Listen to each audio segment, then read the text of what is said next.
नौशहरा में दारुल उलूम हक्कानिया घोड़ा खटक की जामे मस्जिद में धमाका। मौलाना समीउल हक के बेटे मौलाना हामिदुल हक समेत मुतादिद जख्मी, अस्पताल मुंतकिल। आईजी खैबर पख्तूनख्वा कहते हैं कि 3 शहादतों की इत्तला है। इब्तदाई इत्तलात के मुताबिक धमाका खुदकुश था। डीपीओ अब्दुल रशीद के मुताबिक धमाका नमाज जुमा की अदायगी के दौरान मदरसे के अंदर हुआ। इमदादी टीमें मौका पर फायरिंग की जाएगी। मुस्तफा कातिल केस में पुलिस का मुल्जिम शिराज का जुडिशल मजिस्ट्रेट के रूबरू इखबारी बयान रिकॉर्ड कराने की तैयारी। तहकीकात के लिए खुसूसी कमेटी तश्कील देने के हवाले से अदालत को आगाह कर दिया। पुलिस तफ्तीश के दौरान मुल्जिम अरमा खान की बार बार बेहोशी की एक्टिंग। अदालत में पेश रिमांड रिपोर्ट के मुताबिक मुल्जिम अरमा खान निहायत शातिर, चालाक और आदि जराइम पेशा है। बार बार बयान तब्दील कर रहा है। मुल्जिम अरमा खान कॉल सेंटर और सॉफ्टवेयर हाउस चला रहा था, जबकि गैर कानूनी सरगर्मियों में भी मुलव्विस। मुल्जिम शिराज ने बखूबी अपने जुर्म का एतराफ कर लिया। मकतूल मुस्तफा आमिर का वालिदा से DNA मैच कर गया। दोस्तों के हाथों मुस्तफा आमिर के कत्ल से चंद घंटे कबल अदालत में पेश होने का इंकशाफ। एंटी नार्कोटिक्स कोर्ट ने मकतूल मुस्तफा आमिर का नाम मंशियात केस से खारिज कर दिया। तफ्तीशी अफसर ने अपनी रिपोर्ट में अदालत को बताया कि मुस्तफा आमिर का इंतकाल हो गया। मुस्तफा आमिर को 31 जनवरी 2024 को गिरफ्तार किया गया था। मुल्क भर में बारिशों ने रंग जमा दिया। बालाई इलाकों में बर्फबारी से राब्ता सड़कें बंद। आजाद कश्मीर की वादी लीपा और केल सिरी के मकाम पर फंसे 200 के करीब सयाहों को बहिफाजत रेस्क्यू कर लिया गया। शादरा ताओबाट मरकजी शाहराह मुतअद्दिद मकामात से बंद। लोअर और अपर कोहिस्तान में लैंडस्लाइडिंग के बाद शाहराह कराकुरम 2 मुख्तलिफ मकामात पर ट्रैफिक के लिए बंद। दस्तूर में शदीद बर्फबारी से जिले का मुल्क भर से जमीनी राब्ता मुनक़ता। 3 रोज से जारी बर्फबारी की वजह से बिजली और पानी की सप्लाई मुअत्तल। निज़ाम जिंदगी दरहम बरहम हो गया। बालाई इलाकों में 3 से 4 फीट तक बर्फबारी। तमाम राब्ता सड़कें ब्लॉक। खच्चक के मकाम पर बर्फानी तोदा गिरने से अस्तोर वैली रोड ब्लॉक हो गई। अस्तोर से गिलगित और रावलपिंडी जाने वाली ट्रैफिक मुअत्तल। फैसलाबाद के इलाके समुद्री में बारिश के बाद छत गिरने से 16 साल लड़की जाँ भाग। गुजरावाला में नशेबी इलाके ज़रिया सखी सरवर और कोह सुलेमान में बारिशों से हर तरफ जल थल एक हो गया। रावलपिंडी इस्लामाबाद समेत मुख्तलिफ शहरों में मजीद बारिश। पहाड़ों पर बर्फबारी की पेशगोई।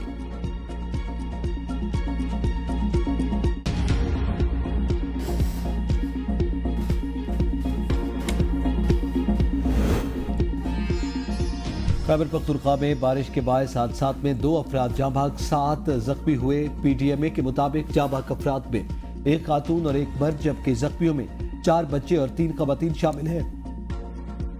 बारिशों से 7 घरों को जुज़वी, 3 मुकम्मल तबाह। PDMA के जिले इंतजामिया और मुतल्लिका इदारों को बारिश और बर्फबारी के बाद बंद राब्ता सड़कें खोलने की हिदायत।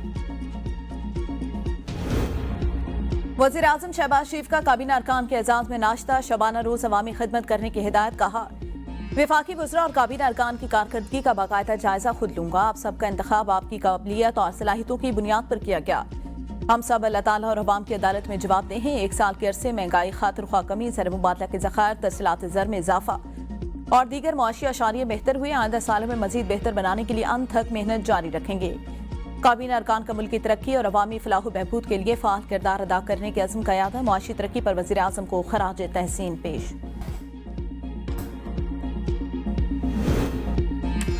हुकूमत वज़रा की फौज लेकर भी अपनी नाहिली को खत्म नहीं कर सकी। बानी PTI अगर अपने ज़मीर का सौदा करते आराम से बाहर आ सकते थे।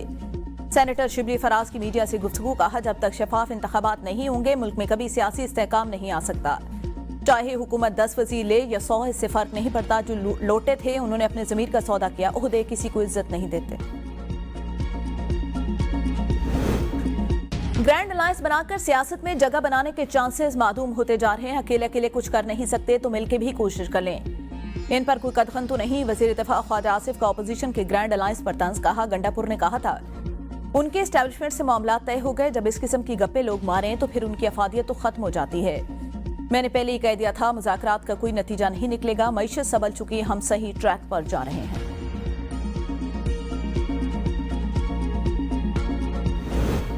फवाद चौधरी एक बार फिर PTI क़यादत के खिलाफ बोल पड़े। लाहौर में मीडिया से गुफ्तगू में कहा, मौजूदा PTI उहदेदारों का कोई सियासी बैकग्राउंड नहीं।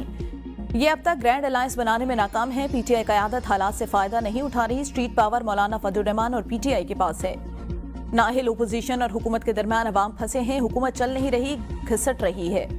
ये इलेक्शन हार के धांधली ही इनके पांव की बेड़ियां हैं। हर तबके से ये हुकूमत ब्लैकमेल हो रही है। तकाम के कल्चर को खत्म करें। बानी का बाहर आना तहरीक के जरिए मुमकिन है। बानी से मिलकर तहरीक चलाने की इजाजत लेंगे।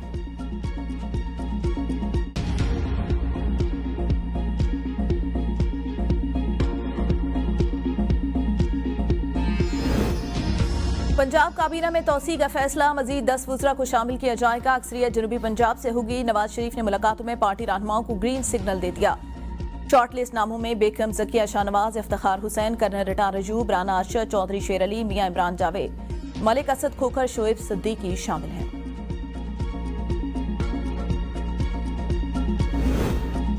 पंजाब हुकूमत की कारकर्दगी कुछ लोगों को हजम नहीं हो रही। पीटीआई की तरफ से पंजाब हुकूमत के खिलाफ प्रोपेगेंडा किया जा रहा है। वजीर इत्तलात पंजाब अज़मा बुखारी की प्रेस कॉन्फ्रेंस, कहा बुज़दार ने 100 दिन बाद खाली इश्तिहार छापा था।